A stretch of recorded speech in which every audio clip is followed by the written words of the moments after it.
Shall I start? Okay.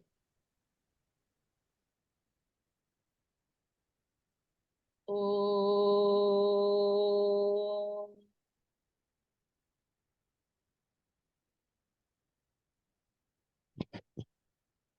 Om.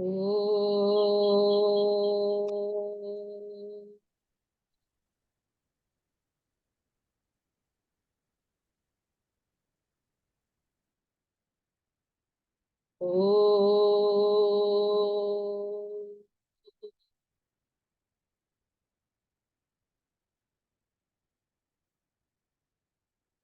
ॐ सहना भवतु सहनौ भुनक्तु सह वीर्यं करवावहै तेजस्विनावधीतमस्तु मा विद्विषावहै ॐ शान्ति शान्ति शान्तिः ॐ सदाशिवसमारम्भां शङ्कराचार्यमध्यमाम् अस्मत् आचार्यपर्यन्तां वन्दे गुरुपरम्पराम् ओम गुरुर्ब्रह्मा गुरुर्विष्णुः गुरुदेवो महेश्वरः गुरुः साक्षात् परं ब्रह्म तस्मै श्री गुरवे नमः।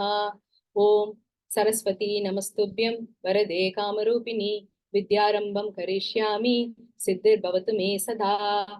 कार्पण्यदोषोपहत स्वभावः पृच्छामि त्वां धर्म सम्मूढचेताः यश्रेयश्यां निश्चितं ब्रूहि तन्मे शिष्यस्तेऽहं शाधि मां त्वां प्रपन्नम्।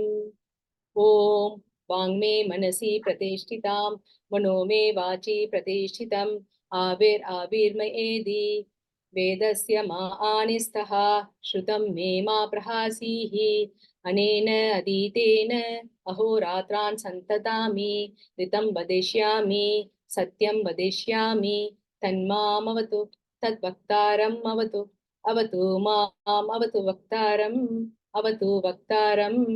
ओम शांति शांति शांतिः। ओम भद्रं कर्णेभिः शृणुयाम देवाः भद्रं पक्षेमाक्षभिर्यजत्राः स्थिरैरङ्गैः तुष्टुवाग्वं सस्तनूभिः विषेम देवयुतं यदायुः विषेम देवहितं यदायुः स्वस्ति न इन्द्रो वृतश्रवाः स्वस्ति न पूषा विश्ववेदाः स्वस्ति न तार्क्ष्यो अरिष्टनेमिः स्वस्ति no बृहस्पतिर्ददातु। Om Shanti Shanti शांतिः।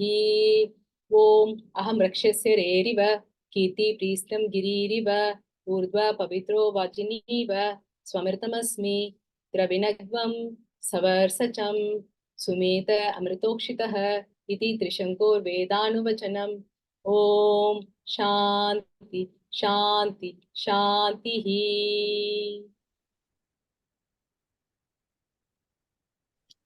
Tuina, I'll just log out once and come back. I just realized that I'm on the ashram Zoom. I'll go back to my personal Zoom and come out. Give me 2 minutes. Thank you. Naren, everyone. The quiz class. Okay. So chapter 13. Abhinav, you want to lead? Yeah. So we'll go straight into the questions because we have a lot to discuss.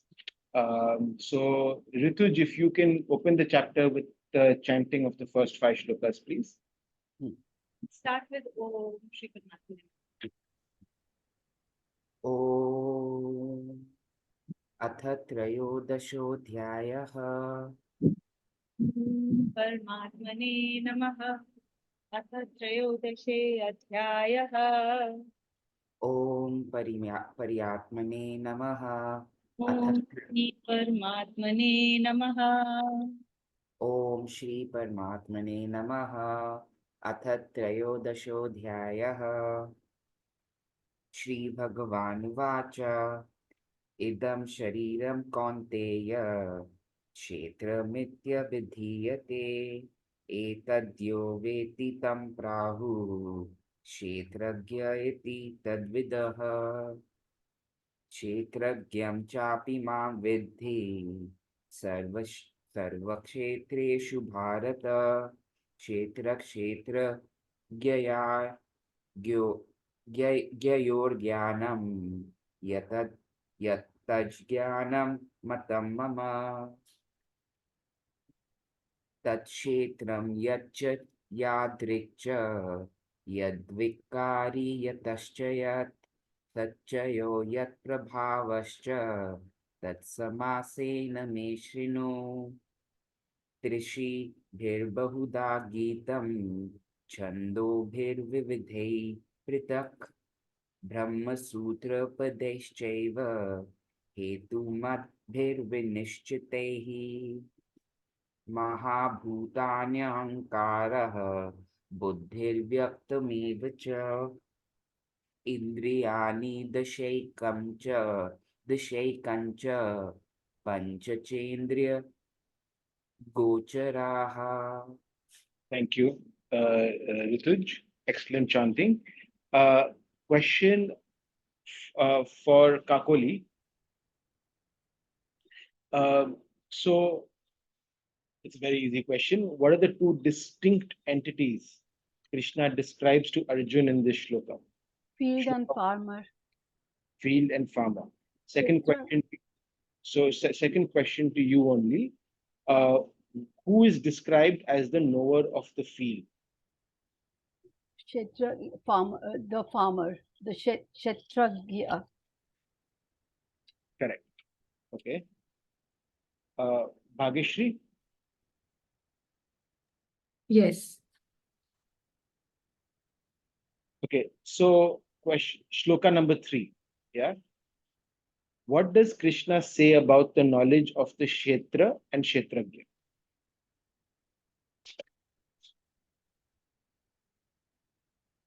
In Shloka 3, he just says that he will now explain that what is field and what is farmer.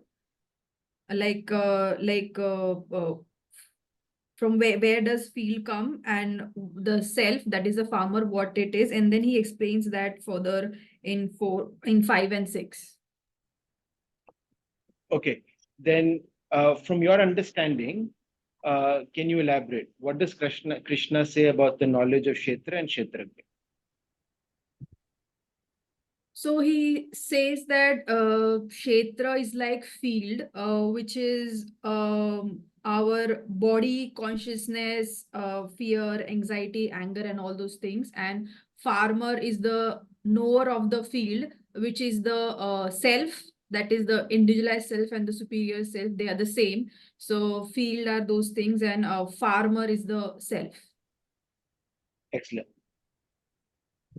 The field is, like you said, body consciousness, and whatever you can touch, whatever you can see, whatever you can hear, right? Everything around you, this entire creation is the field. And farmer is the knower, which you correctly identifies as the capital S self as well as the individualized soul. The feelings that you mentioned are also correctly identified as being part of the field. They are composed of field. Well done. Well done. Thing that can be pointed out as idam is shape. Correct. Correct. That is the field, the kshetra. Rituj, next to you. In shloka 4, what does this shloka suggest is said in various sacred texts? That the knowledge of the field and the farmer, that distinction has been written time immemorial in all the texts, and it has been mentioned in the Vedic aphorisms and the Upanishads, and the seers and sages have talked about this. So it's been said from the past, from that what it. And why is that important for us to appreciate? Because it's been talked about, and it's the truth and it's the reality of it, so it is important, and that's how that distinction has to be made in our life as well, for us to live our life. Perfect. Yeah. Wonderful answer. That's exactly what we want to take away, that we have to know and believe this to be true, that we have a soul and we've been given a body. And Believing this knowledge to be true is the starting point of our journey. Till And we don't think it's true, till we doubt it, till we think it's just intellectual, we will not start our journey. another important thing that is expounded upon in Shloka 4 is the knowledge of the tradition, of the understanding the tradition of from where this knowledge comes to us. Right? And this tradition is important because tradition, knowing the tradition means that you have to understand who are the gurus in the lineage who have come before us. Knowledge of the gurus is important so that we can connect to their pratyaksh form. We can connect to the gurus. When we connect to the gurus have extremely powerful in any lineage. That is why it is very, very important in every lineage. Whatever study we do, we have to understand the tradition. We have to understand who the gurus are, and we must connect to the gurus to be able to draw upon their guru kripa. The gurus they are very powerful in their pratyaksh form, but when they become subtle, they become even more powerful. And they become available to bestow their blessings upon us when we are studying, and they make our patrata, they make us eligible, they help to remove the blocks that are preventing us from absorbing the knowledge. So it is important to understand and then have the humility to bow down to the gurus and request them. That's why we start our invocation shlokas by praying to the gurus first, to connect to them and to receive their blessing before we start our sessions. Then we also pray to Saraswati ji, right? All of these are very important. And then finally, what do? We do Karpanya Dosh, where we do complete surrender as a student. Those are the basic tenets which are important for us to be able to get the maximum out of our knowledge, out of the study that we do. It also says further about the non-septic mind and how you should accept it wholeheartedly and worshipping the preceptors and the people who, those are all the qualities that we need to imbibe in ourselves so that to be a good student, as you said, about being a vessel, and it should be as clear so as to receive all the knowledge that is there. Like our holes we need to block so the So- water can meditate. And the best way I've understood this is from Buddhism, Zen Buddhism actually. So you know what Buddha means? Buddha means enlightened self. Buddha doesn't mean that statue of God. So when you actually practice or go into Zen Buddhism, they say that idol is a representation of every single Buddha, starting from Siddhartha. Every Buddha. Everyone who's achieved self-realization is Buddha. So Buddha is not a person or a thing. So what they say is when you pray to Buddha, you're praying to your Buddha. That is where the cleansing actually happens. You're strengthening your own Buddha inside of you to come out. So, okay, let's move on. Nana, can you please chant 6 to 10, please?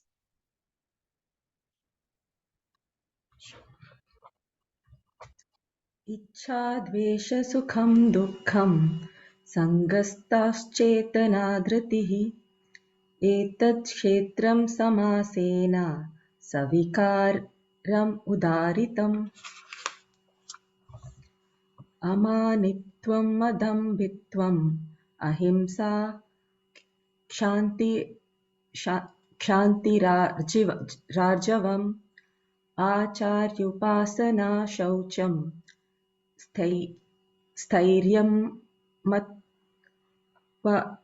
स्थैर्यमात्मनिग्रहम् निग्रहः इन्द्रियार्थेषु वैराग्यम् अहङ्कार एव च जन्म मृत्यु जरा व्याधिः दुःखदोषानुदर्शनम्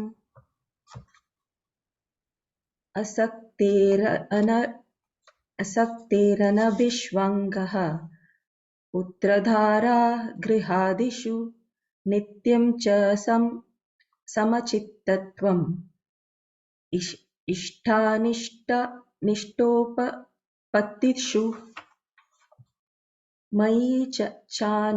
मयि चानन्ययोगेन भक्तिरव्यभिचारिणी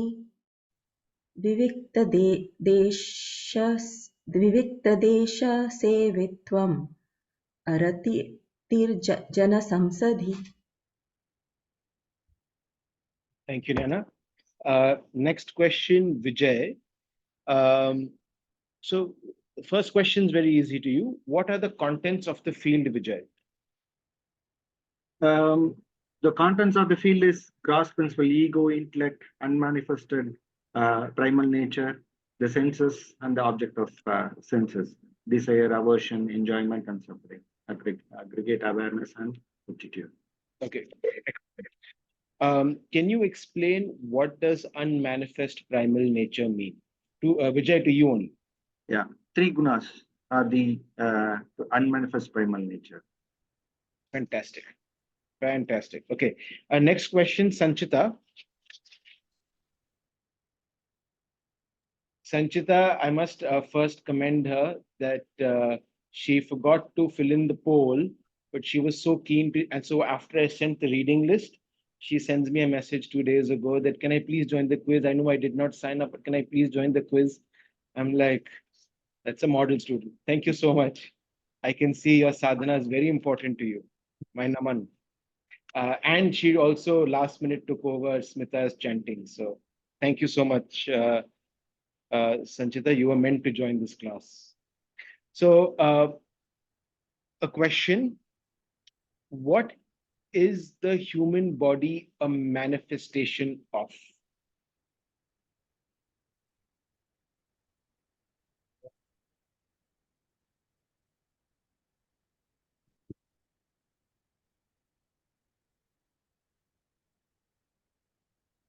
It's a manifestation of the individualized self. Perfect. That's written in the right above the connection, the last line. However, the human body is not a real being of a person. The human body is a manifestation of the individualized self. Fantastic. So the next question to you only, why do we associate with the body then? I think because we are still caught up in our body, mind, intellect, and we've still not realized, we're still not seeing the supreme self as uh, as something that we need to. You're absolutely correct. Can you say that in one word? Okay. Is it our perception is not clear? Again, you're absolutely correct. Why is our perception not clear? What causes the chaos? What causes that confusion? Can you just read You and can't. speak it? They gave before this.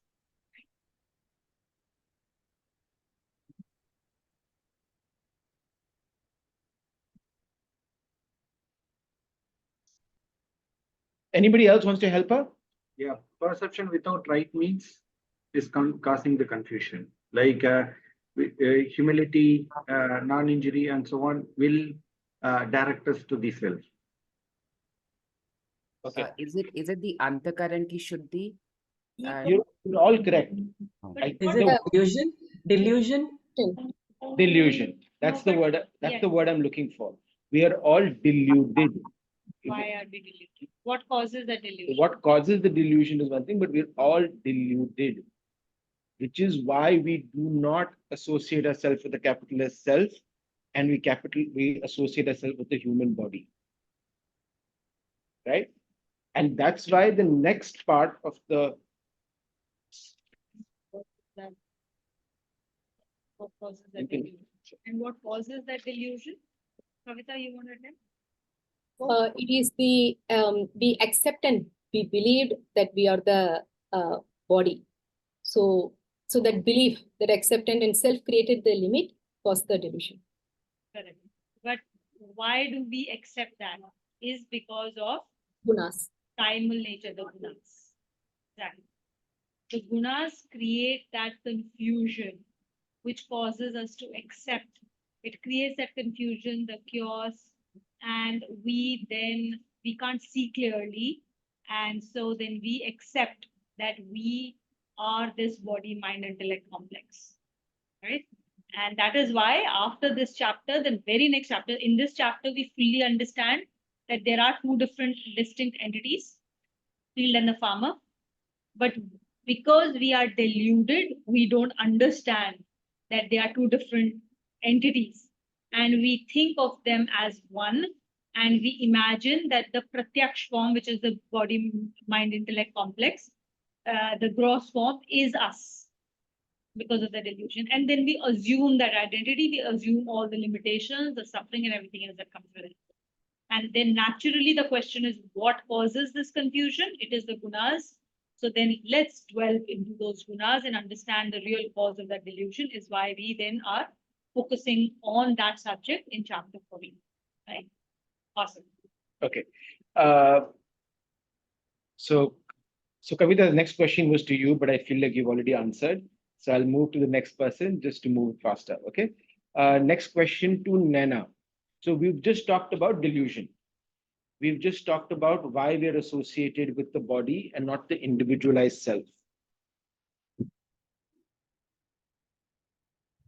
In the shlokas 7 to 12, what are they called? We are delving into the means of perception. Means of perception. Fantastic. And what is meant by the means of perception? The self is not manifest, so we have to follow the means of perception which are manifest. We have to imbibe these characteristics in order to understand and be able to perceive the knower. Perfect. Wonderful. Wonderfully explained. Okay, so the next 10 questions are examples. Oh, Visalakshi is also here. All right, wonderful. Sorry, I just saw you. Okay. So the next 10 questions are examples, and I will invite all of you to think of an example from your personal life where you have demonstrated it or where you have seen it being demonstrated. Okay. More practical, more real the example, the easier it will be for all of us to copy you and learn from your practice. Okay. So, Visalakshi, I'll start with you now.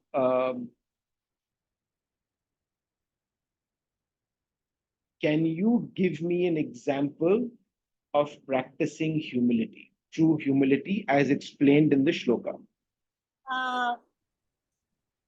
You can take minutes to think, no problem, yeah?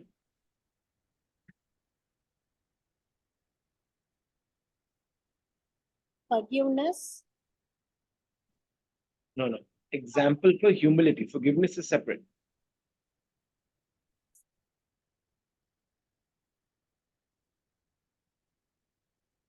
I know these are all curveballs because I didn't tell you I'm going to be asking this. So now I'm going from just ratification to actually thinking. If you want to pass it on, just let me know. Somebody else can maybe try. I will try, just give few seconds.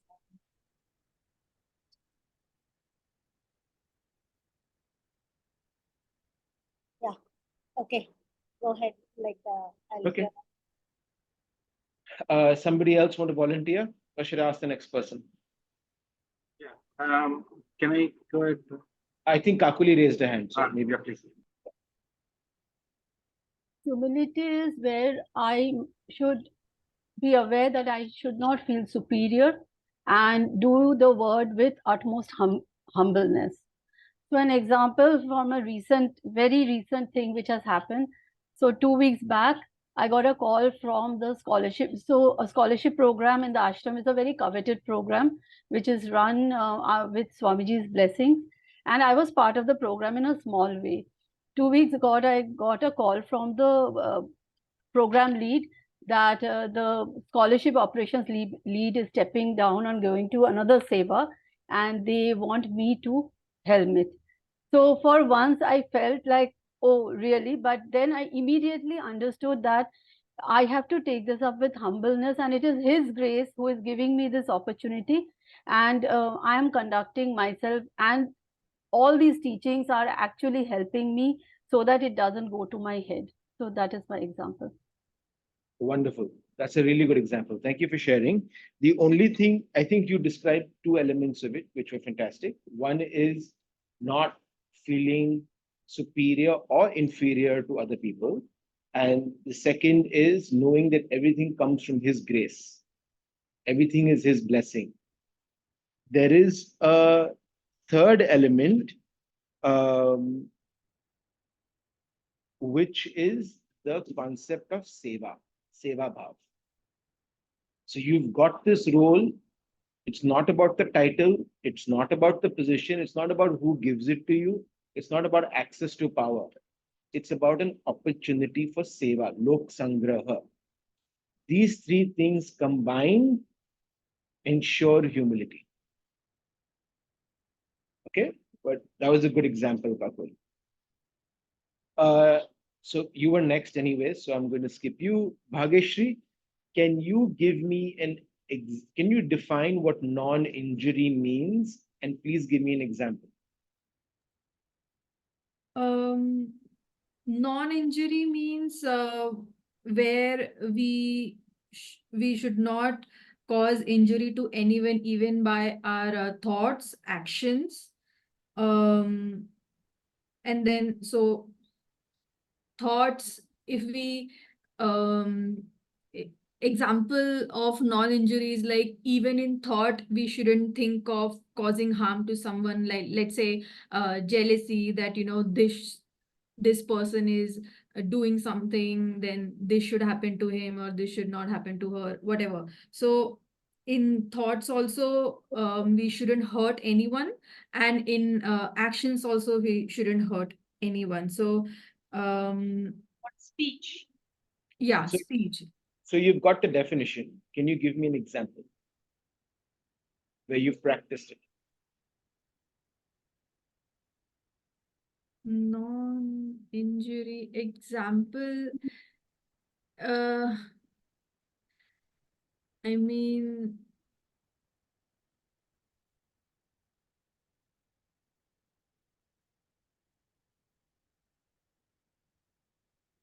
okay, let's say I so I got to know from my other friend that we have a mutual friend. So I got to know from other friend that this person is going through a difficult phase in her life. Then I don't know how to explain. It's like my thoughts, if I know something about someone, then my thoughts shouldn't be like, okay, the person deserves this, or one has to go through this. My thoughts should be only that hoping that the person will get over this, and may God help the person to go through this phase or something like that.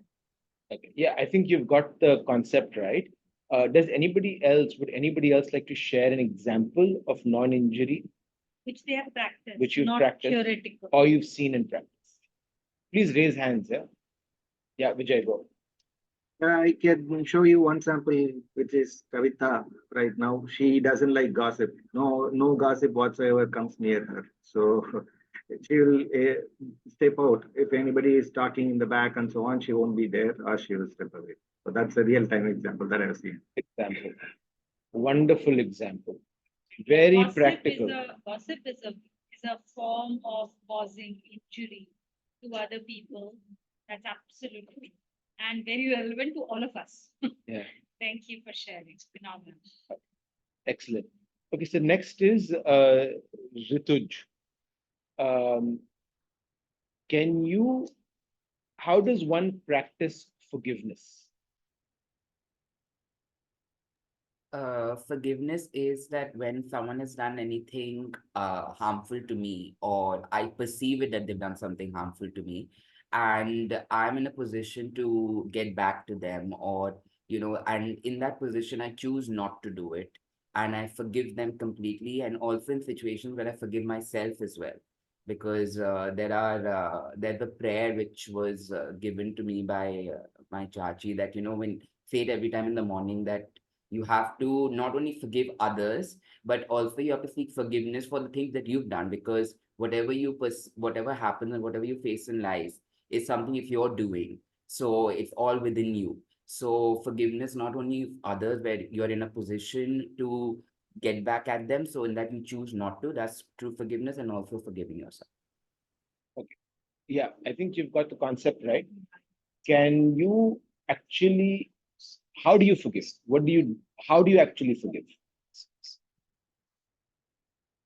By just how do I forgive is just realizing, as I said, that if I have faced something and any situation that I've faced in life, having that perspective that it is my doing and I have done something in the past to face it. So therefore, it's not on that person, it's something that I had to learn, and every situation is a learning and a blessing. So rather than so just letting go of that it was something that is for my own thing. So that's Yes, it. perfect. So any situation that happens, you take full responsibility for it, saying it's my doing, and I'm experiencing this this fruit, because of my own actions and my own prarabdha, and taking it as a lesson, as a blessing. Excellent. I Excellent. have a question. How do you know? We all try and practice forgiveness, right? We all understand forgiveness is extremely important and important for our own selves, right? Not for somebody else. Because anger or upset or feeling like a victim or any of those things where you feel grudge against someone else is like acid. And if we hold that in the receptacle of our heart, then it corrodes our heart only. The best part is that somebody else to whom you're holding that grudge, annoyance, or anger against, those people will not even know. Forget about not knowing, like it will have zero impact on them, right? But it is going to corrode our own hearts. It will corrode us from inside and cause eventually all kinds of physical diseases that will get manifested in us as well, right? How do you know that you have really, really forgiven somebody? How do you know that you've actually let an incident or a VVGP go that you're not holding on to? How would you, or rather, how would you know that you've not really forgiven somebody, even if you think you're forgiving, but you've not really forgiven and you're still holding on to it? How would you know? What is that one thing that will tell you, oh, I'm still holding on to it?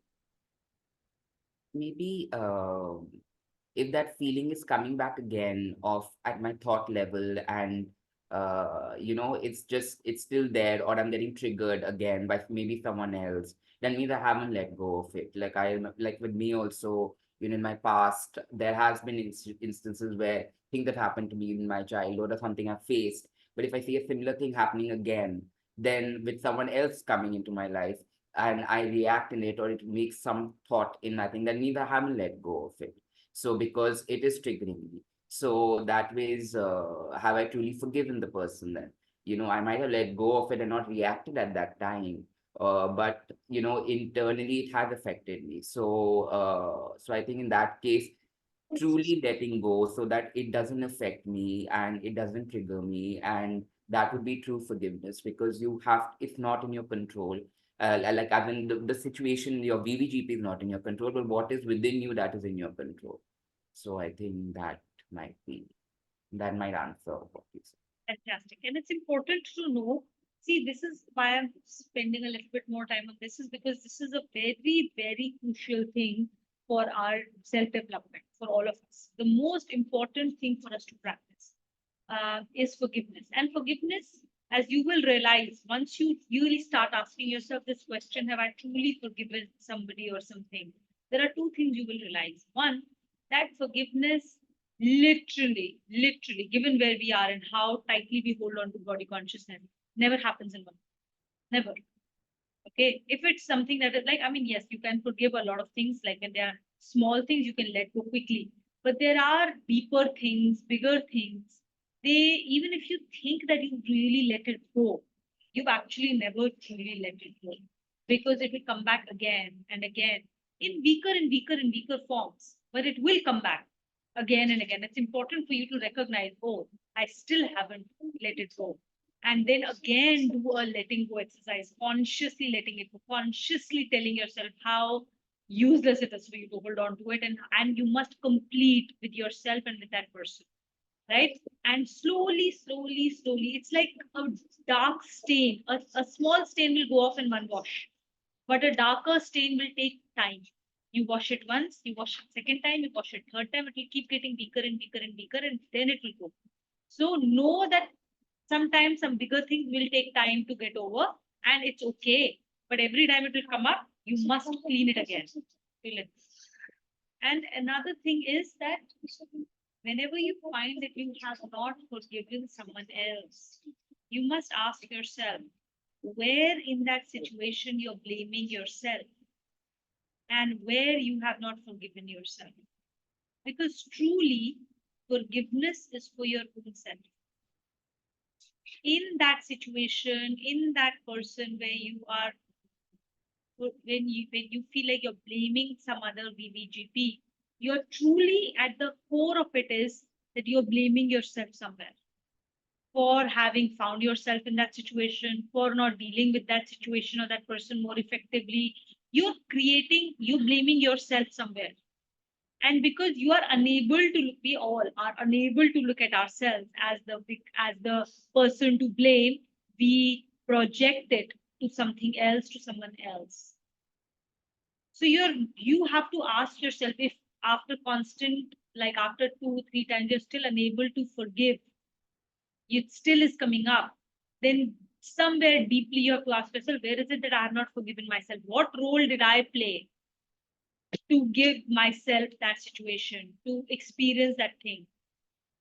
And then forgive yourself. When you forgive yourself, you will truly let go in that situation. Yeah, Visalakshi, you have a question?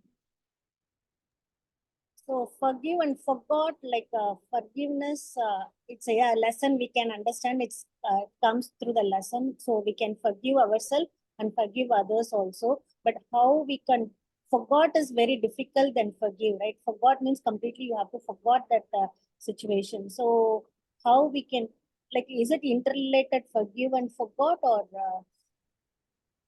So I think so there are two elements to this. One, yeah, so certain memories are there, right? Like I can't forget certain memories, but do I actively engage in them? Do I think about them? Is it really relevant to me? When I think of that person, does that memory come back? That is fully in your control, right? If that person comes up who I need to forgive and he comes up and I still think of that image and what that person did to me, and not what think it of makes you feel. and not think of okay, yeah, that was his journey, that was my doing. I'm grateful for it. I wish him well. He's God as much as I am. So that's it, right? And slowly just disconnect from that situation. Of course, if I choose to take my mind there, I'll remember everything. But why do I choose to take my mind? And also forgiveness is, you know that you don't forget, and nobody wants you to forget, right? But out of all the, like Abhinav said, all the store of memories, why are you choosing to go and select that one, right? And what is it making you feel? If it is still evoking similar feelings inside of you or negative feelings inside of you, that means you've not forgiven, right? It's important to forgive, not forget. But when something becomes irrelevant, time has a way of fading everything. you will eventually forget in the sense of it being replaced by more recent memories. But if you want to go back, you can of course go back and like retrieve it from your trunk of memories. All right. The next question is Vijay. So, okay, I'll go to the next one. Sanchita, are you there? There. No, it's okay. You can deal with it. I'll come back to you. No, he's Are you available? Yeah. Okay. Thanks. Okay. reactive. So it's a curveball question. Okay. Pretentiousness means that we chain ourselves to an iron ball. When we practice unpretentiousness, Vijay, what is that iron ball we have to let go of?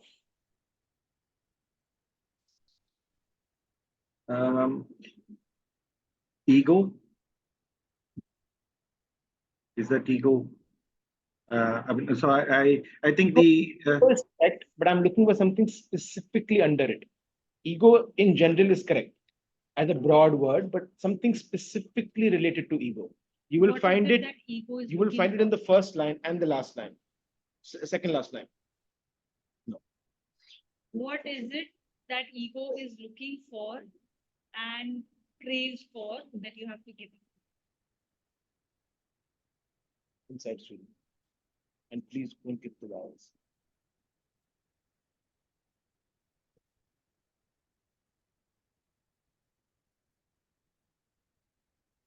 So at the time of price, you don't own that basically. So if you own it, Praise.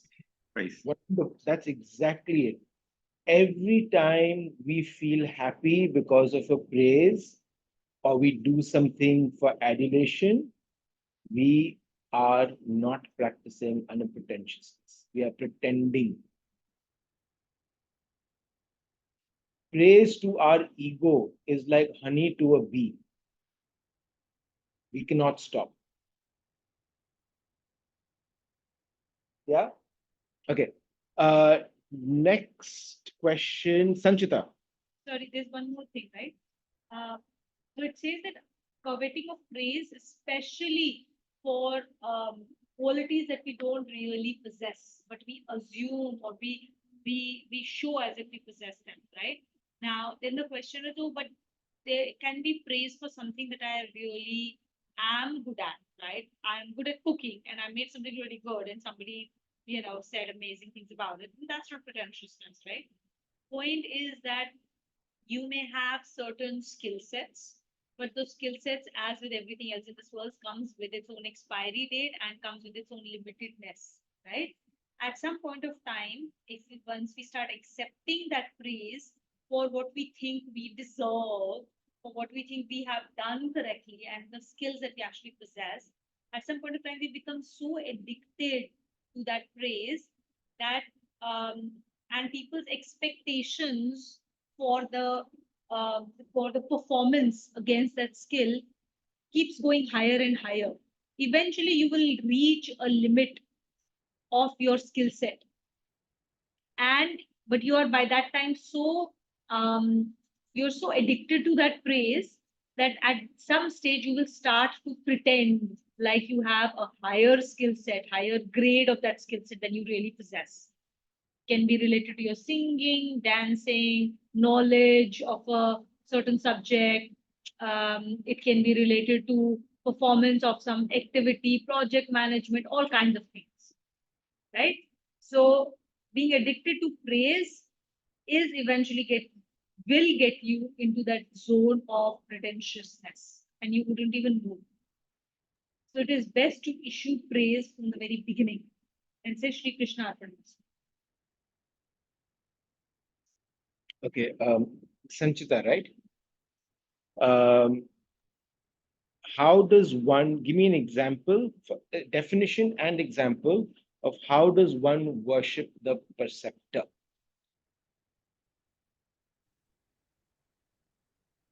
So basically is it's like someone who you look up to. And therefore, you everything is, you leave it to that person. It's almost like the relationship you have with your guru. So whatever the guru says, I mean, even if it is going against, what you think is right or wrong, or your own health perceptions, you still give those up, because if he said, something, so that's the kind of reverence with which you believe him, and then you kind of surrender to him. So that's the word. Surrender. Karpanya dosho. Full surrender is worshipping the preceptor. Our children worship us when they are small babies because they're fully surrendered to us for everything. That is why that love is so unique. The love is unique because of them being small, not because we are parents. Right? It starts from them. Okay, excellent. Can you give me an example? And I think, Sanchita, you gave the correct definition of surrender as well. Like, correct surrender is when you do what they tell you to do, irrespective of whether it is in line with your intellect or not. Right? If they tell you to do something, you do it. That is the correct form of surrender. so. Can you give- So example is, like, I keep referring to my office and to my work situation, because a large part of my time is spent there. And what I've realized is, there are many things that happens which at times may not be, may not be what I'm expecting, or to my liking. But what I've started doing is, I've started putting everything at the feet of Hanumanji and asking him to pull me through.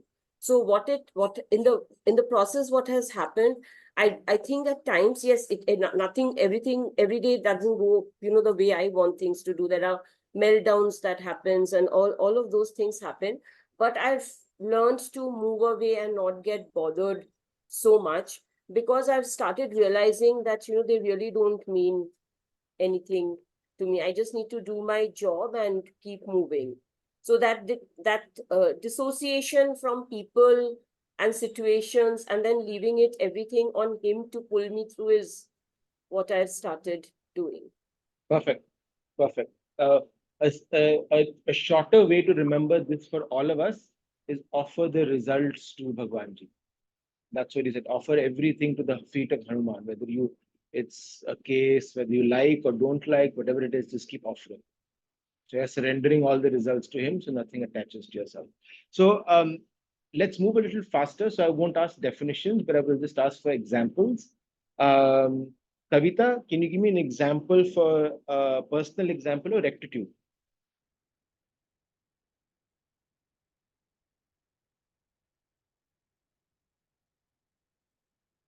So it is basically the decluttering of the and having the simple and straightforward talk, or thought, speech, and action. That is the rectitude. My example would be for everything, like there is a confusion or anything, just to have that mental decluttering is very important to go about it. And right kind of example is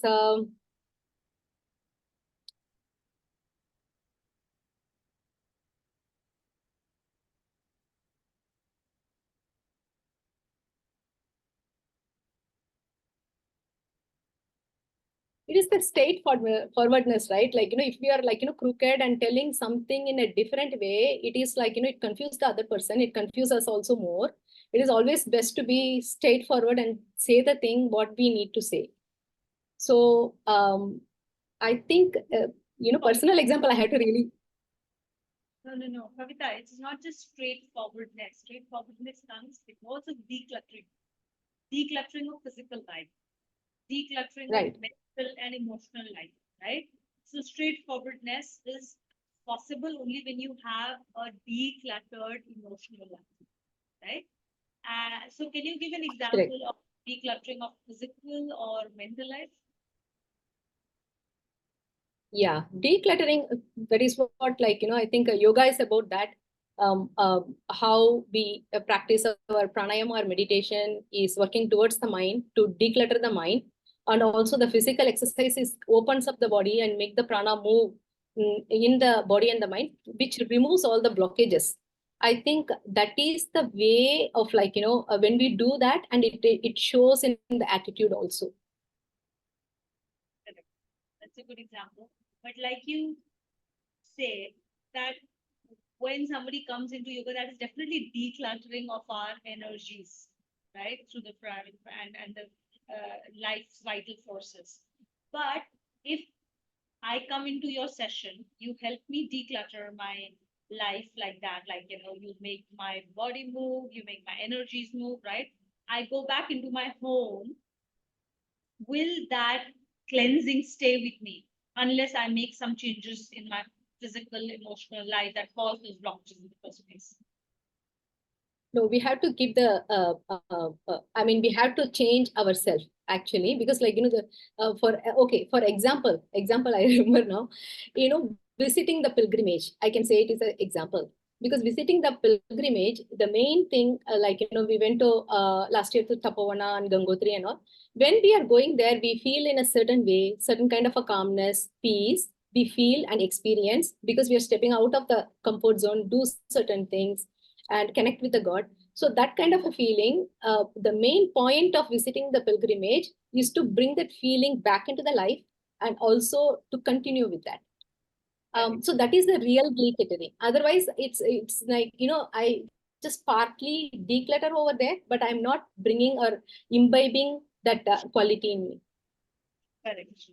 Now, more at a more physical level, decluttering would mean, for example, making sure that we don't hoard physical things, right? We tend to have a hoarding habit, all of us do, right? We hold on to physical things. We hold on to old Clothes. memories. We hold on to clothes. We hold on to letters, cards. We hold on to emails. We hold old glasses or whatever physical stuff, right? We hold on to a lot of memories, right? Where we hold on to a lot of grudges that we have with people. We hold, so these are the things that the things we hold. And another way of decluttering our life is the amount of physical stuff we say yes to, right? People who are rajasic, which is most of us, we tend to say yes to like hundreds and hundreds of things, and with that we fill up our life, we cram it up with so many activities that there is no time left to just sit calmly and relax and let our mind wander around in the thought of Bhagwan.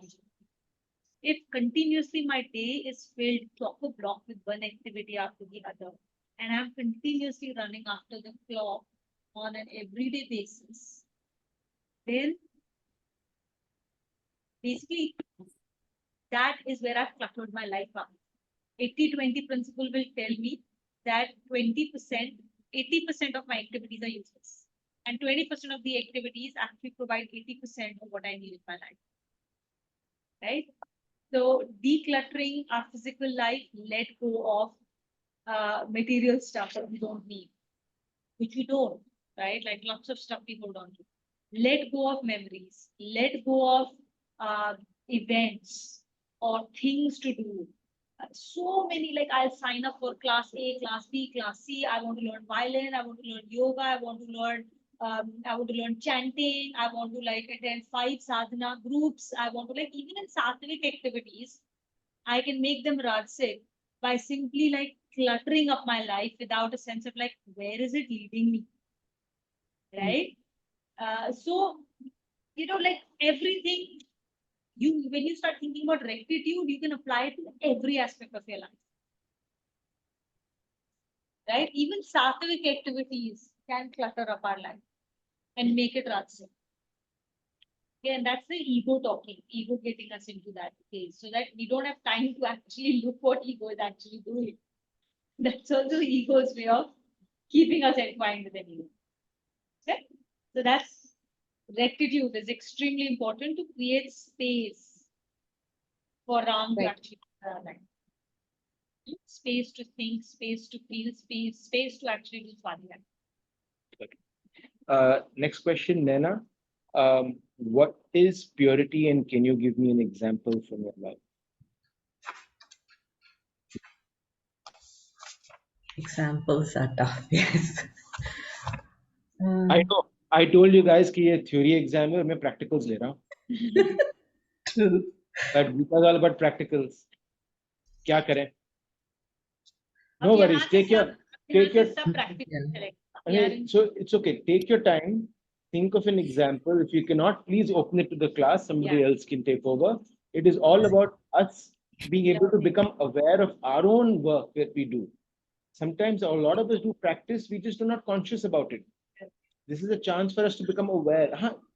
Even I do this, even I don't gossip, but I didn't get that. But when Vijay talked about Kavita, I was like, I also do it, but I was conscious about it. Right? Purity, probably giving up whatever is not conducive to our pursuit of self-realization, like whatever things which I think it's a extension of rectitude only. Probably recognize I think for me, example would be in thoughts, like when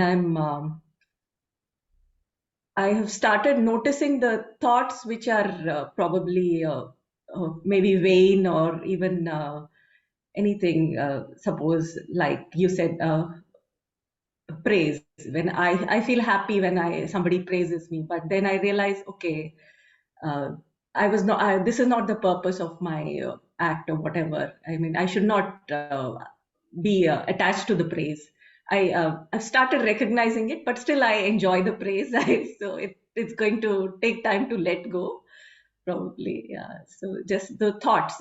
For me, it's starting with thoughts, and trying to reduce the. I am addicted to news from here and there and all unwanted things which clutter my mind. So I'm trying to slowly let go of it, and then I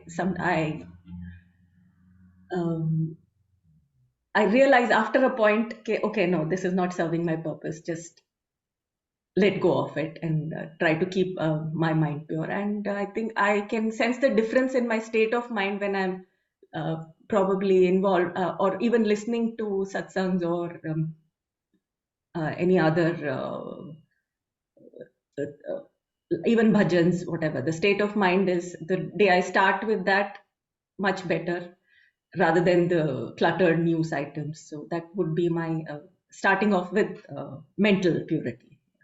Perfect. I think we've covered the entire elements. One is purpose. Every action, every thought, every speech should have a certain amount of purpose. The second is to be connected in that purpose, and we need to give up the results that come along with that action. But to do all of this and to maintain that purity, we need sadhana. We need nam jap. We need sadhana. We need satsang. We need bhajan. We need constant reminders for us to become purer and purer, to act out of purpose and not out of reactions. Wonderful.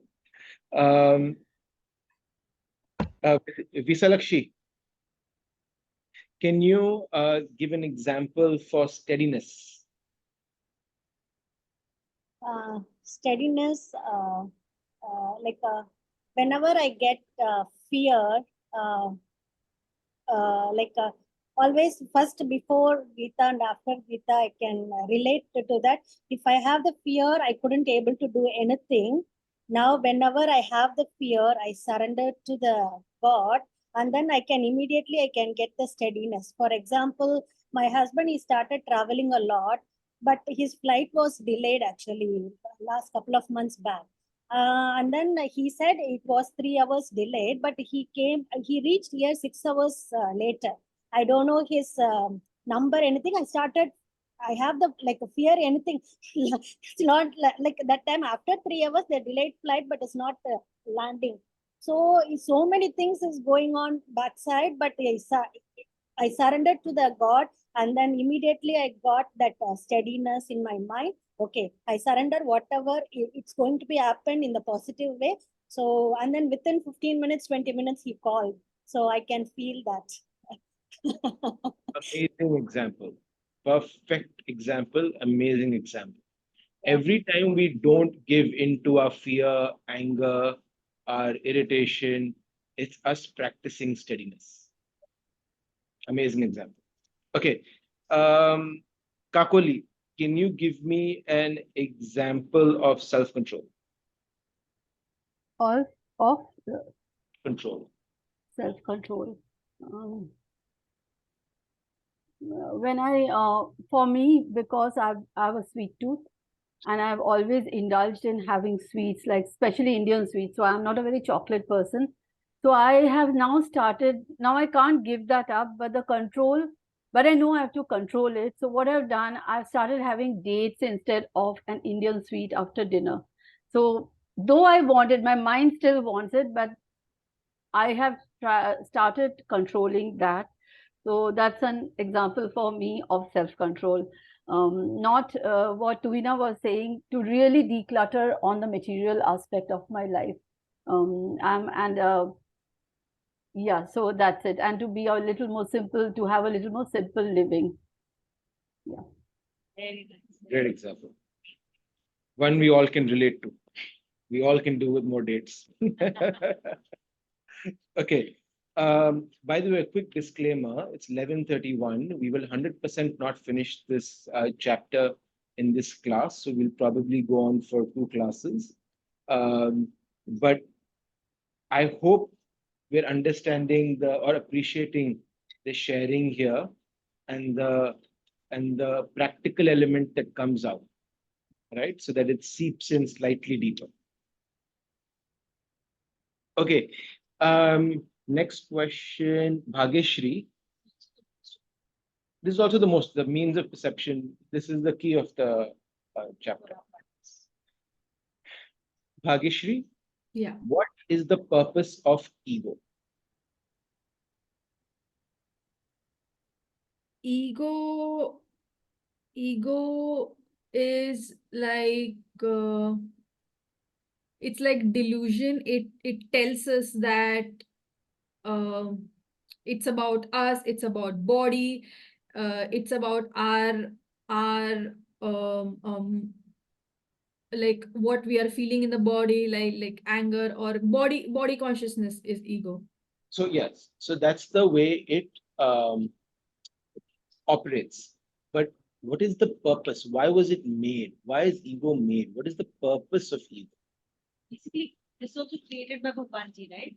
Everything is created for a specific purpose, for a reason. Why did Bhagwanji create ego? He obviously didn't create it to have fun with us. Chalo, dilute karte hain. Right? That was not the reason. Like, life is created for a purpose. The purpose is to help us cut vegetables so that we can cook food better. So it's a little bit of a curveball question, Bhageshri, because it's not in the explanation. Yeah. But I do believe we've shared this many times in class. So if it's not coming to you, it's okay. We can ask somebody else. No, not really. Sorry. No worries. No worries. Yeah. Does anybody else want to? Harutuj. I think ego helps with differentiation. So it's just it helps us to, with the situation that we face, what we can differentiate, and that is the main purpose of ego. Perfect. It is the distinctive faculty in us. It's like you've got these 100 packs of noodles in a grocery shop, and ego is like the barcode. So you can specify which particular packet we are talking about, right? Or another example would be stem cells, right? Stem cells are there, and then they evolve into more specific cells. They'll become heart cells, they'll become muscle cells, they'll become blood cells, right?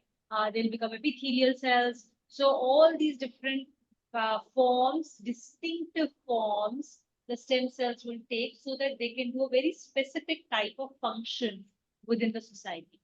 So the purpose of ego is to create specific different forms so that as a whole, everybody can do their specific job, their specific role, right? So that the play can go on perfectly. Like, we all know that whole life cycle that we have. In that life cycle, even the tiniest insect and the largest of the animals, they all have a role to play in the food chain. If you take even a single one out, the whole food chain can collapse. Correct?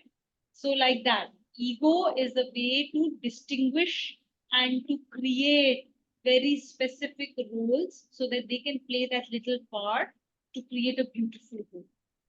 But we misuse ego. And when we misuse ego, then Bhagyashree, we do exactly what you were saying. So that's the misuse of that faculty of ego. So- It is important when it is used sattvically, when it is used correctly. See, the other reason why I put this question in is because we sometimes make ego the enemy. Like it's the demonic thing, Correct? and we I have want to get just, rid I of want to it. get rid of my ego, want to get rid of my ego. We need to understand everything has its purpose. Once we understand it, we can use all these tools effectively for our ultimate purpose and for Bhagwanji's purpose. Correct. Right? Like So in Rituj, the kitchen, we don't throw the knife out because we have cut ourselves repeatedly with it. We instead understand what is the real purpose of knife and then use it effectively. Then we can be so much more effective in the kitchen. a better example than knife is the corner of the bed. The number of times it hits our toes and knees, but we don't get rid of it. Okay, another, Rituj, you're next. Again, the question is, the answer is here, but not directly mentioned in the shloka. What are the two feelings that ego gives rise in us, which deludes us? Let me repeat. What are the two feelings that ego gives rise in us, that arises in us, which furthers our delusion? Ignorance is one. The feeling of having this belief that as like this is our like the ownership of the body, mind, intellect complex. That's The one. one ownership, Yeah, ownership. sense of ownership, not just starts with mind, body, etc., but it also translates in the world. My house, my couch, my family, my this, my that. Sense of feeling of ownership is the first big delusion of ego. The What's- I-ness, yeah. What's the second? Um,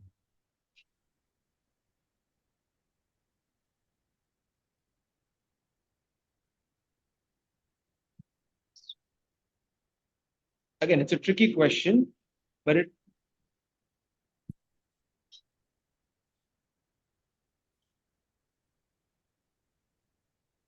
just give him a minute. Yeah.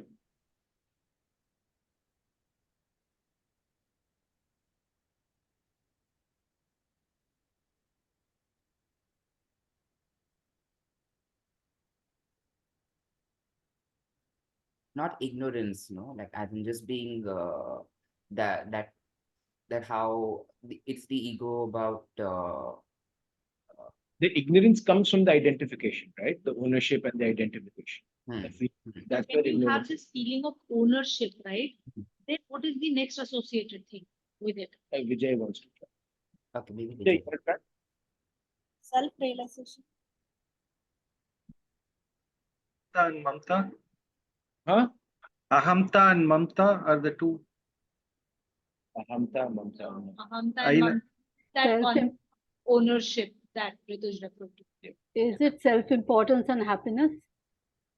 Self-importance. Doership of actions, doership. Doership is ownership. That's correct. That's Doership. ownership. Ownership That's and doership. Is it the I-ness and the minus? So everything is about That's- the Ownership, That's ownership. of I, that I, I-ness and minus. Huh. Unequanimity. unequanimity is, no, Byproduct. But it's a byproduct. Is it Okay. separation? Separation is the purpose. the identification and the separation.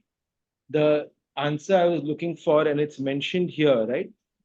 A little deep thinking would reveal there is no control over their general, they're getting weaker and weaker due to old age and sickness. The sense of control. Once you have a feeling that you own something, then the next feeling that immediately arises is that I want to now control it. My child, my house, my role, my money, I want to exert control over it. And that is the essence of a lot of our pain. Because we want to control a lot of things in our life, including Everything. everything. We want to control all relationships. What the other person should say to me, should not say to me. What I should get out of my job, should not get out of my job. What the how the boss should speak to me, how the subordinate should speak to me. If I did this, I should get that. My child should be like this. He has to be A grade. He has to be Ivy school. All of that. Controlling, right? So first thing is I-ness, minus, what belongs to me, because ego immediately creates a sense of separateness, right? Because it's a distinctive faculty, correct? That's its nature. Its job is to create distinction. So distinction automatically means it tries to create a sense of separation. But when we don't understand that sense of separation correctly, and we fall for the wrong way of understanding that separation, then immediately what happens is, oh, I am separate. That means what is it that belongs to my daira, my what is my sphere of what I own? That's how that feeling of I-ness, minus, and what is yours, what is mine starts. And then you want to control everything that is within your sphere of what you own or what is yours, and you want to then expand it. This is my circle today. Now I want to expand it, and I want to control everything within this sphere. Okay. Next question, Vijay. Again, related to ego. Can you now summarize what does absence of egoism mean? Absence of ego is like not having the ownership and the control. Yep. Now give me an example of when you've practiced it. Absence of egoism, practicing, not having control. So it's kind of like started. I can correlate with my workspace, right? Like basically the outcome is anyway driven. So we are not attached to the results at this point of time because we know, and obviously I am into some quality assurance related work and so on. So we know there are going to be cases. What is the safe bet for my end user? That's the one that we are thinking and aligning at this point of time. That's the way probably I've tweaked the way at work as a takeaway. And my team is also carrying the same this thing. We are putting not the pressure, internal pressure, various stakeholder pressures. We are taking that out. When we attach to that results to the, if my end user who's going to use it is going to be impacted by this or not. If we take that note, everyone aligns, all the internal stakeholders, our external stakeholders, doesn't matter, right? Like whether it's clients or your bosses, CXOs, all of them. Okay, we understand where you are going to head to. It is okay. So you take your time to finish this quality control activity. Perfect. Okay, next question, Sanchita. So if you're not supposed to take ownership, how are we supposed to perform at work? Again, not in it's the understanding. How do we take ownership at work? How do we perform our jobs? With what bhav? That we are doing it for Bhagwan Ji, and we don't get ourselves attached to the outcomes of what is it that we are doing. It's the space that we should, work towards. Perfect. Every act that you do do it with the right purpose, and the bhav is for Bhagwan Ji or Lok Samgrat, seva. That's how you do the job without having ownership of the job. Wonderful. Okay. I think a lot of the curveballs now are done. We'll come back to the individual shlokas.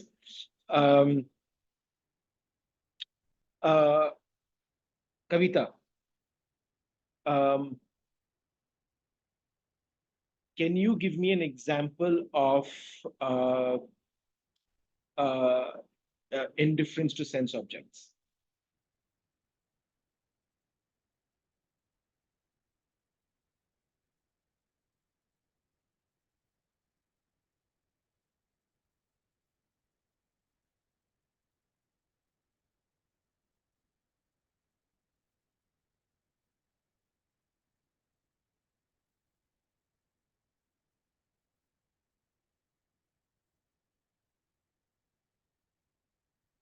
You're on mute. Kavita, you're on mute.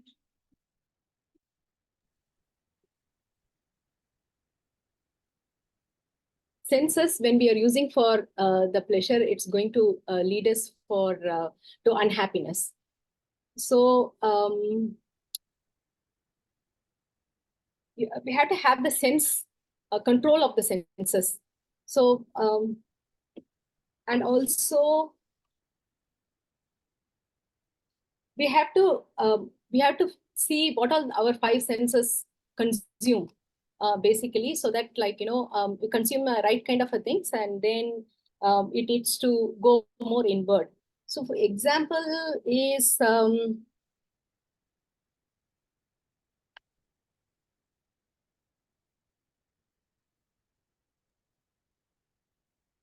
as Kakuli was also mentioning,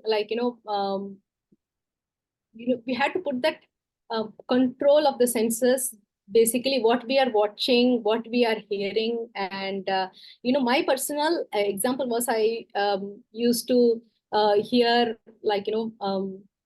certain movie songs and all before, but now I moved it to the watching hearing the video of for knowledge videos or Gita videos or something like that, or go towards the Ramacharita videos, just to make sure that whatever that mind is also the sixth sense. So whatever we are hearing, whatever we are acquiring from all the five senses, it's going to help the mind. So I try to do to feel that I try to keep the awareness of what I am doing with the senses. Very nice. Okay, so let me ask the question slightly differently. I'll keep it an open question. What is the difference between indifference to sense objects and the previous self-control, which Kakuli had mentioned? What is the subtle difference between these two means of perception qualities? Yeah, Kakuli. Indifference, self-control is when I, on my own accord, I give up. But indifference is if for some reason I don't get the situation which I want to, I will still not be affected by it. Wonderful. Self-control is not having the mithai, but having the date. But if tomorrow your date is not there in the house, you get agitated. So it's two levels of the same control or direction of the senses. Wonderful, great, wonderful understanding. Nana, how do you practice absence of expectation from others? Is like now, for me, the current example is raising a teenager. So yeah, that is the perfect example because they say a lot of things to you and when they are angry and things like that. So don't take it personally. You do your duty towards him, and just probably that would be the current example for me. I think that leads to a lot of frustration, but don't take it. They're going through a phase, and don't expect them to revere you like, okay, you're my mother, you raised me, and that's not your job. You're doing your duty towards him, and he's got his duties. So yeah, that would be my example. Probably. The perfect example. Would anybody else like to add or share another example? just because of the importance of this shloka, of this perception.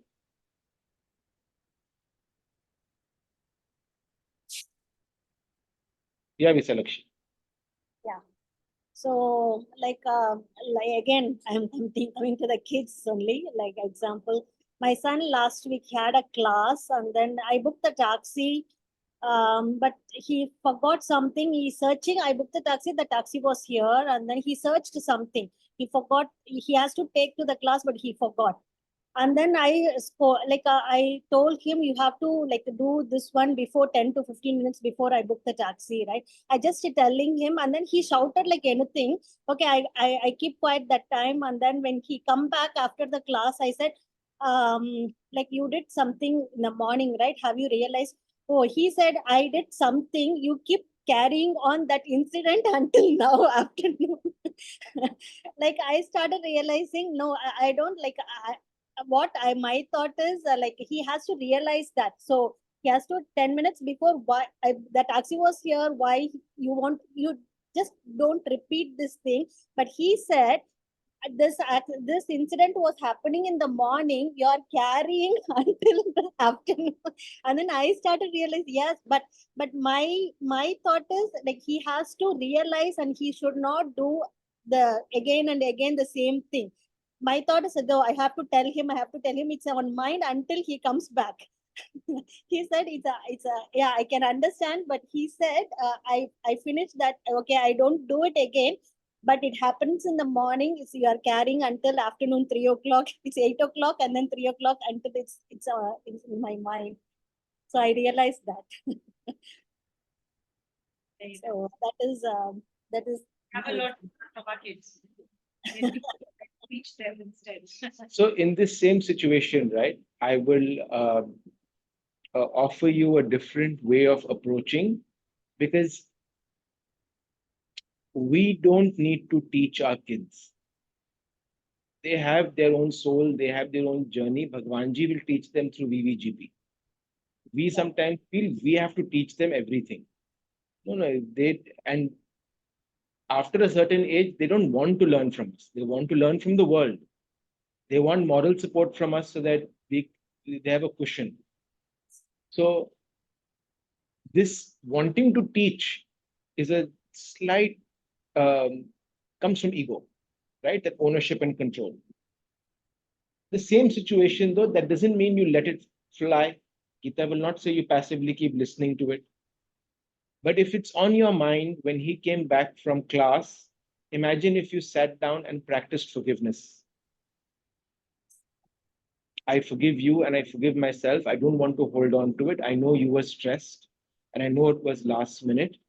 And I just want to have that conversation. I want to let it go. I hope you do too and have a great day. I will do it. Message would be received. Chances are he will then apologize for that stress he created. He will have words of why he behaved that way. And tomorrow his awareness will increase. Sure. That's why these means of perception are very, very powerful. There is no VVGP in which one of these qualities cannot be implemented. Nothing. You are stuck, come back and read these shlokas. Right? Amazing. Thank you for that sharing. Last question, then we'll do closing shlokas. Kakoli, can you give me, okay, Visalakshi, sorry, Visalakshi. Can you give me an example of, okay, no, first, why is equanimity important? And can you give me an example?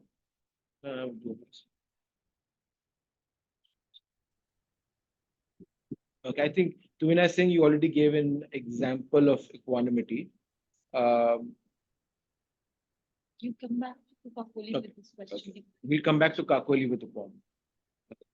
For you, I'll ask you the next question. Kakoli has a cheat sheet now for the next class. She has to prepare for an example for a poem. So, what does aversion for company of worldly people mean? Shloka 10.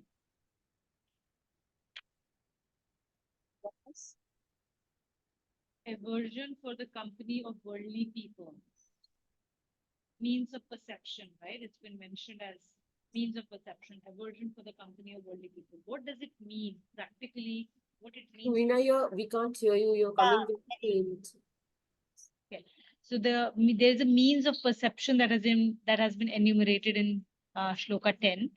The third one, aversion for the company of worldly people.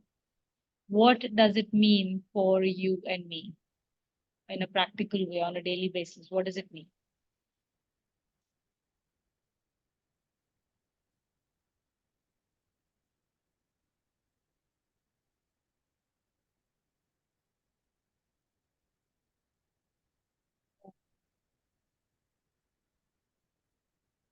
You can pass it on to other seekers if you like. Yeah. Hi, Rituj. Basically, we are the company that we keep. So what I'm manifesting from within is what I'm manifesting around me. So I have to choose the people that I have to. So as we discussed about gossiping and people who are involved in worldly things and they're dependent on that. Do I choose to be associated with them, or do I choose to be with, if I have the opportunity of meeting seers or saints and people who've attained in the human form self-realization. So that is the choice that I have. So for me, it's the company and the people that I surround myself with, and that's important for my own mindset. Very, very good understanding.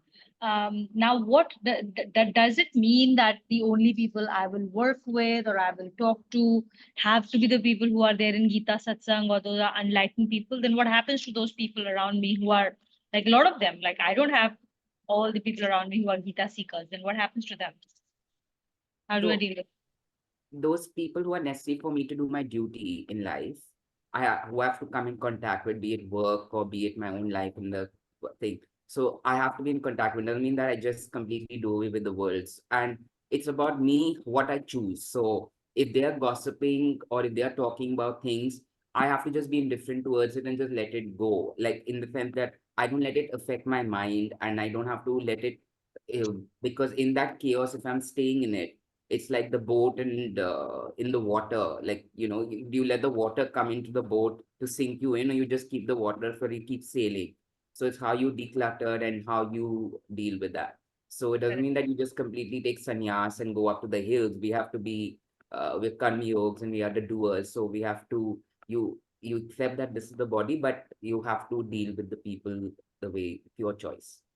Correct. So you do continue to interact with everybody, but only to the extent that is necessary for doing our duty in that VVGP, and not beyond that. And watch what we do when we have a choice. Do we have a choice in the matter? Do I have a choice to walk away from the situation or not? If I don't have a choice to walk away from the situation, then what is going on in my mind? And how do I do what I need to do? And if I have the choice to walk away after having done my duty, do I walk away? Another thing is that what you said about like surrounding yourself with the right set of people, absolutely correct. Like we are the company we keep, right? We are the product of the 5 closest people to us. So you can expand that definition to not just include physical people, but also the subtle energies around us. So for example, if you choose to, instead of mingling with people at some point of time, choose to sit quietly and read scriptures or read a good book, you are in the company of the author of that book, right? So, or if you are choosing to stay by yourself and watch a movie or a video, you are in the company of the people who participated in creating that, and you're in the company of the person who is narrating or created that. So that is also company you keep, right? So just that. So we have to be aware of even that, of what we are consuming at all points of time through all our senses and how we are spending our time. Amazing, amazing But understanding. while doing all this, we also have to be aware, right, that we shouldn't judge those kind of people, that what they are doing or what they are not doing. It's their journey, it's their life, and not judge that, okay, I am doing this, but they are not doing that, so they are different. So that, Correct. because while doing this, the judgment might come, oh, that person is like inferior to me because I am doing this, he's not doing that. So Very, very good dimension that you've added, Bhagyashree. Absolutely correct. And उसमें otherwise spiritual ego बहुत जल्दी आ जाती है. That's the first downfall. वो थोड़ा सा ऊपर गए नहीं 25 नंबर से फिर 0 नंबर पे आ गए the snake bites, right? So correct, absolutely correct. That's a very important distinction for us to keep with us. Snake for us to give. Kavita, you want to say something? Yeah, I just read in a book about the givers and a takers mindset. I just thought it might be useful, to tell, because it's a kind of mindset. Either we are do the meditation and we connect with a god or any higher energy. When we are giving out, we are not taking anything from the world. And when we are going with the taking mindset, that is where we kind of sort of absorb the energy. And in the kind of just in a group where we are for example a party or somewhere, when we are going, it's going to be a lot of people with different kind of a mindset. So just to keep that my giver's mindset while going there, that helps. That's what I just wanted to say. Correct. I read So- it in Paramahansa Yogananda. So the example that in my mind, giver and taker, that I always think of, a taker is a vacuum cleaner. It will suck in air, it will suck in oxygen, but it will also suck in a lot of dust and dirt. A giver is a leaf blower. It will just blow out sattvic hava and move away the dirt. It will make its own path wherever it goes. Right? All right, if you can do closing shlokas, Kavita. See, the last thing I'll say for that giver and taker piece is the in Gita, Bhagwan Ji continuously reminds us that when we are in that taker mindset, right? We become takers when we are in that space of abhav. I don't have this, I don't have that, I want this, I want that, right? Because I don't have it. Whereas Bhagwan Ji कहते हैं कि don't be a beggar. You're not a beggar, you're a Raja. Be the giver. Talk to Bhagwan Ji like a Raja, not rank, not a beggar. Givers are the Raja. They're always kings. And the takers are the beggars who are always operating from a space of abhav, a space of lack, and are constantly seeing how they can take something from every VVTP. And Gita is constantly reminding us that we are not beggars. We are the kings of this world. So you must own that identity of the king and be that giver in every relationship to begin with. Thank you for bringing that up, Kavita. Beautiful, beautiful thought. Part 1 done. Thank you so much. If you can do closing shlokas.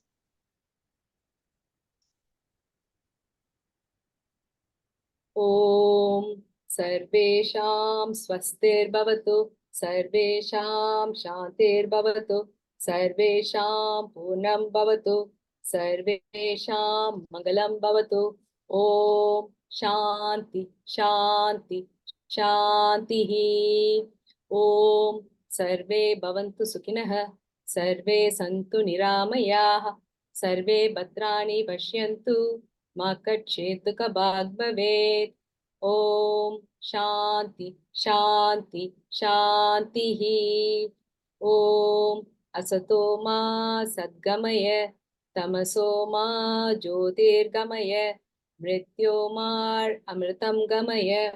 ॐ शान्ति शान्ति शान्तिः. ॐ पूर्णमदः पूर्णमिदं पूर्णात् पूर्णमुदच्यते, पूर्णस्य पूर्णमादाय पूर्णमेवावशिष्यते. ॐ शान्ति शान्ति शान्तिः. ॐ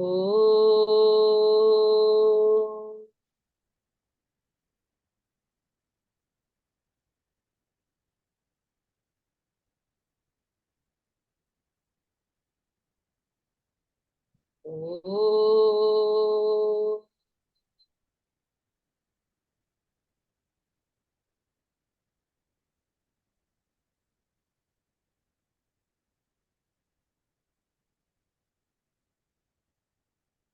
Oh.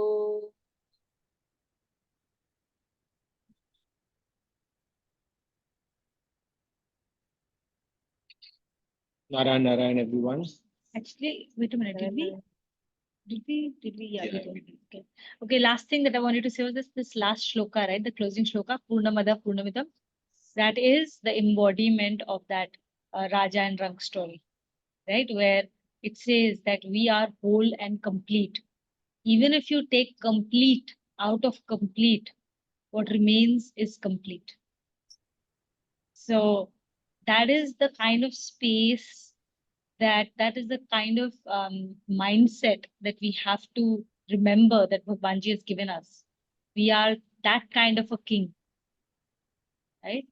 And there is no lack in us. We are whole and complete in every way, as we are today. With the VVGP, we find ourselves in today. We are whole and complete. And when we act from that space of whole and completeness, our entire life attitude changes. And then we become those givers, right? Not in a limited way, but in an unlimited way, because there is nothing that I can give away that will deplete me in every way. Thank you so much. And Narayan, Narayan, everyone. Have a lovely, lovely week ahead.